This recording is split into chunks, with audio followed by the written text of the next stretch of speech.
পক্ষ নিবেন কেন? সৌদি আরব আর ইরান যদি যুদ্ধ লাগিয়ে গেলে এখানে সৌদি আরবের পক্ষে আমেরিকা দাঁড়াবে, পরিষ্কার বোঝা যাচ্ছে। সৌদি আরবের পক্ষে আমেরিকা, ইসরায়েল আছে, ঠিক আছে। ইরানের দোষ, আমি এখন আর ওরা বিপদে পড়ছে আর সেটা বলতে চাচ্ছি না। ইরানকে ইসরায়েলকে কি সমর্থন দেয় নাই? দিয়েছে। এর আগে যখন আরব ইসরায়েল যুদ্ধ হয়েছে তখন ইরান কি আরবদের পক্ষে ছিল না, তারা ইসরায়েলকে সমর্থন দিয়েছে।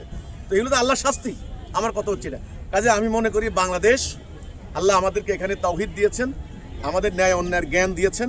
আমি সরকারকে বলবো অন্যান্য ইরান আর সৌদি আরব যদি যুদ্ধ লাগে আপনারা কারো কোনো পক্ষ নেবেন না, আপনারা নিরপেক্ষ অবস্থানে থাকবেন এবং নিরপেক্ষ অবস্থানে থেকে, অবস্থান খাড়ায় থাকলে হবে না, দাঁড়াই থাকলে হবে না, নিরপেক্ষ অবস্থানে থেকে দ্রুত এই জাতিটাকে ঐক্যবদ্ধ করে সামনে এগোতে হবে।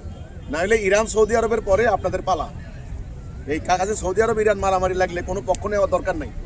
এখানে ওনাদের কোনো পক্ষে আল্লাহ থাকবে না যতক্ষণ না ওই যে ইসলাম, তাওহীদ, জিহাদ, আল্লাহর দেওয়া সেই আকীদা, রাসূলের সেই কর্মসূচি, সেই ইসলাম, যতদিন আপনারা শিয়াবাদ, সুন্নিবাদ, ওহাবিবাদ এই মতবাদ নিয়ে থাকবেন আল্লাহর ইসলাম বাদ দিয়া, ততদিন আল্লাহর সাহায্য আসবে না। এটা আমার সাফ কথা।